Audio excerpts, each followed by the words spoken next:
the covenant and the ark and all these bizarre stories that have lasted throughout history, and the real evidence that there was really sophisticated societies that lived thousands and thousands of years ago. Hidden beneath centuries of dust and silence, a discovery has left archaeologists completely shaken.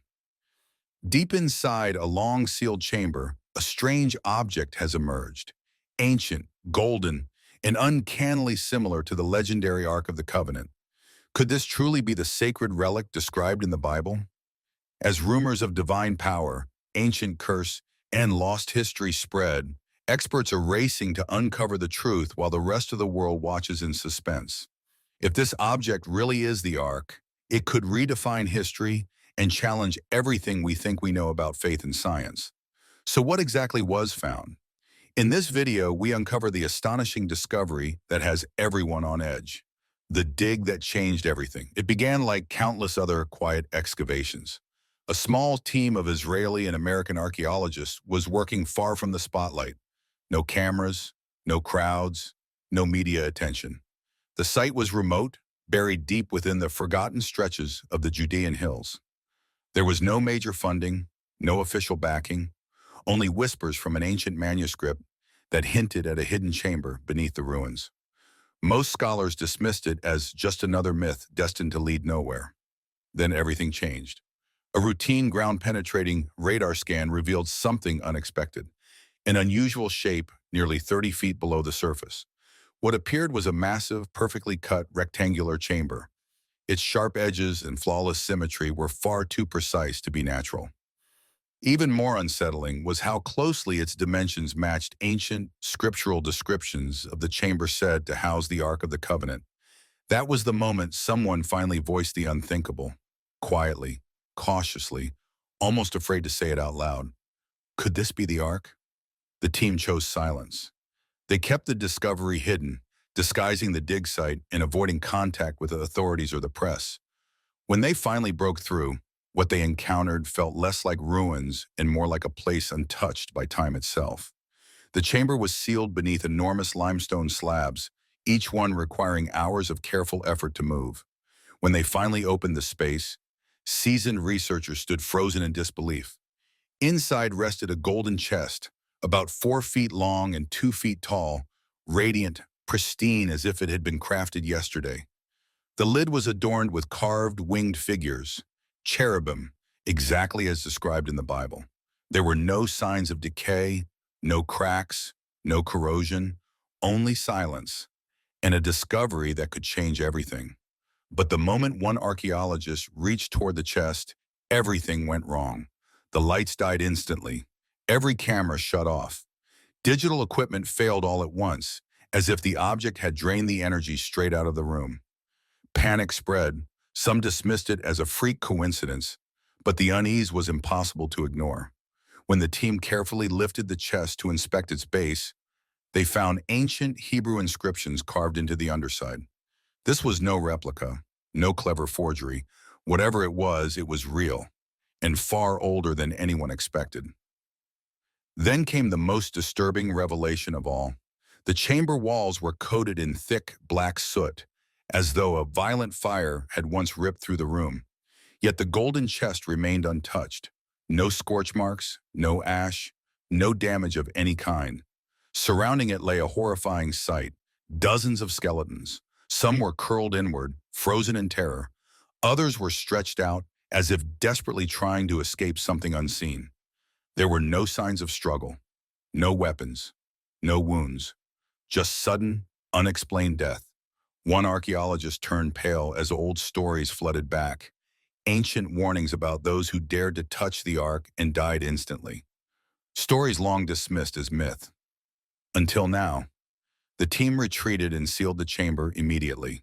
But later, while reviewing one of the few analog recordings that had somehow survived the blackout, they noticed something no one remembered hearing during the excavation. A low, steady hum, soft, rhythmic, almost like chanting. That sound became the foundation of a chilling new theory, one that even hardened skeptics couldn't ignore. So what happened when scientists tried to study the Ark, the artifact that fought back? Inside the laboratory, researchers were eager to analyze the object, but the Ark resisted every attempt. X-rays failed. Chemical tests produced no clear results. Even the materials themselves defied explanation. The golden surface didn't match any known alloy, and the wooden core beneath it didn't resemble any species found on Earth. It was as if the Ark had been constructed from something completely unfamiliar. Then came another shock. A faint but consistent electromagnetic field pulsed from the chest. It wasn't random, it followed a steady rhythm, almost like a heartbeat. At first it seemed harmless, but within days, those who had handled the Ark began experiencing disturbing effects. Vivid dreams plagued them, some peaceful, others horrifying. Nosebleeds followed, temporary blindness. One researcher collapsed mid-sentence, whispering that he could hear voices singing from inside the chest. Still, the team pushed forward until the government intervened. Without warning, armed soldiers arrived and locked down the facility. The Ark was seized and placed inside a lead-lined container marked with a strange black symbol. Equipment was confiscated. Satellite records erased. Within 24 hours, the research team was split apart, interrogated, and forced to sign strict non-disclosure agreements.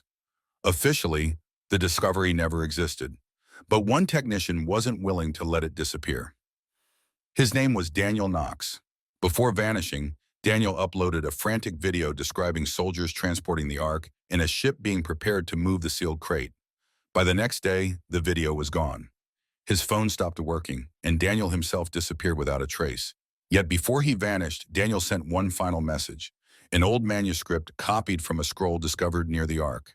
He entrusted it to a close friend in Jerusalem. What the manuscript revealed changed everything. It spoke of a second hiding place. According to the text, beneath the mountain where two ancient temples once stood, the Temple Mount, there existed another chamber, sealed during the time of the prophet Jeremiah. A mirror room. The location was so sacred and politically sensitive that even discussing an excavation there was dangerous. A controversial professor from Tel Aviv had been warning about this hidden chamber for years, dismissed by many as a conspiracy theorist. Until now. Using scanning equipment smuggled in piece by piece, a small team secretly surveyed the ground beneath the Temple Mount. What they detected made even the most skeptical scientists stop cold. Beneath layers of stone and history was a zone of concentrated magnetic energy, focused, powerful, and completely unnatural. Its location matched the ancient manuscript perfectly. Even more unsettling, it pulsed with the same rhythm as the Ark. They had barely begun to uncover the truth, but whatever lay buried beneath that sacred mountain had been waiting a very long time to be found. So what else did they discover? Things that were never meant to see the light of day.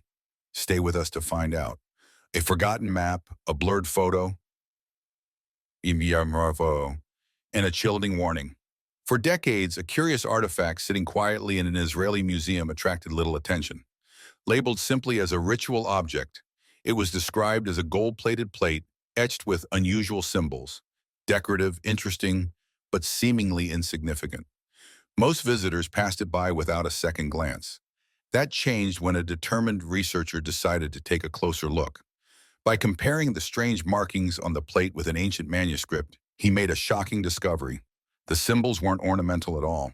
They formed a precise star pattern threaded with a winding path. When this pattern was overlaid onto a Crusader-era map of the Temple Mount, the path aligned perfectly with a network of sealed tunnels, most of them long forgotten. These markings weren't random. They were instructions, a coded route pointing towards something hidden deep beneath one of the most sacred places on Earth. This discovery echoed stories preserved for centuries by Ethiopian priests who claimed the Ark of the Covenant had once been transported by ship to Aksum, Ethiopia. According to tradition, it was placed inside a small chapel and guarded by a single monk, one who could never leave his post. For generations, historians dismissed the tale as legend until new evidence emerged. Documents from a classified Allied mission during the 1940s were quietly declassified decades later. The mission's goal had been to secure culturally significant artifacts across the Middle East. Buried within those records was a troubling reference to an unregistered container uncovered during an excavation in Egypt. It never appeared in any museum catalog, But one name surfaced repeatedly: Dr. Emery Foster, an elusive archaeologist rumored to have inspired the character Indiana Jones. Foster's final report described a glowing golden object that, in his words, should not be moved. Then the report abruptly ended. The last page was missing. The location was classified. And Dr. Foster vanished from the historical record. Nothing more surfaced until a retired American intelligence agent sent a package to a Jerusalem journalist named David Lewin. Inside was a faded Polaroid printed photo. It showed a golden chest surrounded by people wearing protective suits. Written on the back were just two words: Sinai, 1968. Also included was a hand-marked map with several circled locations, one of which overlapped perfectly with a modern radar scan conducted only months earlier. According to a letter inside the package, the Ark had been moved 3 times since World War II, and somehow, inexplicably, it had recently returned to its original chamber beneath the Temple Mount. No explanation was given. The letter ended with a warning: they are preparing, something is coming. Not long after, Lewin received another package, no return address. Inside was a small box containing silver shekels from the Second Temple period. Unlike museum artifacts, these coins were flawless, untouched, pristine, as though they had never been exposed to air or light. Whatever lies beneath Jerusalem may be older, stranger, and far more dangerous than anyone ever imagined. But long before this recent discovery, one controversial explorer claimed he had already found the Ark. Did he really? Ron Wyatt's controversial discovery. For centuries, believers have asked the same question: where is the Ark of the Covenant now? Said to contain the original 10 Commandments, the very tablets given to Moses, the Ark is described in Scripture as a wooden chest covered entirely in gold. One of the most debated claims surrounding its fate comes from a man named Ron Wyatt. On January 6, 1982, Wyatt, an amateur archaeologist and Adventist explorer, made an astonishing announcement.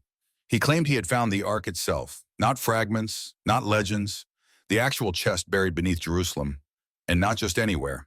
According to Wyatt, the Ark was hidden in a chamber directly beneath the site where Jesus of Nazareth was crucified. He believed this placement was no accident, but the fulfillment of ancient prophecy. Historically, the Ark was housed in the First Temple, known as Solomon's Temple. But in 586 BCE, Babylonian forces led by King Nebuchadnezzar destroyed Jerusalem and the Temple. After that, the Ark vanished from history. Wyatt believed the chaos of the invasion held the answer. As Babylonian armies surrounded the city, the Israelites are believed to have dug secret tunnels to move people and sacred objects undetected. Many of these tunnels still exist, and archaeologists have discovered pottery, tools, and religious items within them. Wyatt claimed the Ark was hidden during this time, sealed inside one of those tunnels and forgotten for centuries. Not everyone accepted his story. Many scholars dismissed his claims as impossible to verify, but others paid attention, especially when his account began aligning with ancient manuscripts, unusual radar scans, and the belief that the Ark rested beneath Golgotha, the hill traditionally associated with the crucifixion. If Wyatt was right, the Ark had been resting beneath one of the holiest cities on earth for more than 2,000 years, hidden in plain sight. And now, with new magnetic anomalies detected nearby, some are beginning to wonder whether Wyatt's claims were closer to the truth than anyone realized. Could a dismissed explorer have uncovered what prophets only foretold? A prophecy hidden in stone. Long before Ron Wyatt ever set foot in Jerusalem, a prophecy had already been written. In 1901, Ellen G. White, a respected Christian author and visionary, wrote something remarkably specific. She claimed that the stone tablets inscribed by the finger of God on Mount Sinai still rested inside the Ark of the Covenant, hidden, untouched, preserved until a moment chosen by God himself. She warned that when revealed, the tablets would stand as a testimony against humanity's disregard for God's commandments. To many Bible scholars, and to Wyatt himself, this wasn't symbolism. It was a clue. Wyatt believed the book of Amos was clear. God reveals his secrets through his prophets. And Ellen White's words, written 81 years before his claimed discovery, were too precise to ignore. During his excavation, Wyatt first uncovered a strange altar stone embedded in the rock. He believed it belonged to an early Christian church, possibly dating back to the 1st century. If true, it meant the earliest followers of Jesus already understood the spiritual importance of the site. Then came another discovery. If this crack was real, then this wasn't just archaeology anymore. It was something far more unsettling. It felt like prophecy unfolding in real time. And the Ark of the Covenant, hidden beneath it all, may have silently witnessed both the giving of God's law and the moment that law was ultimately fulfilled. Could ancient symbols really have guided Ron Wyatt to something so unthinkable? Let's explore what he claimed happened next.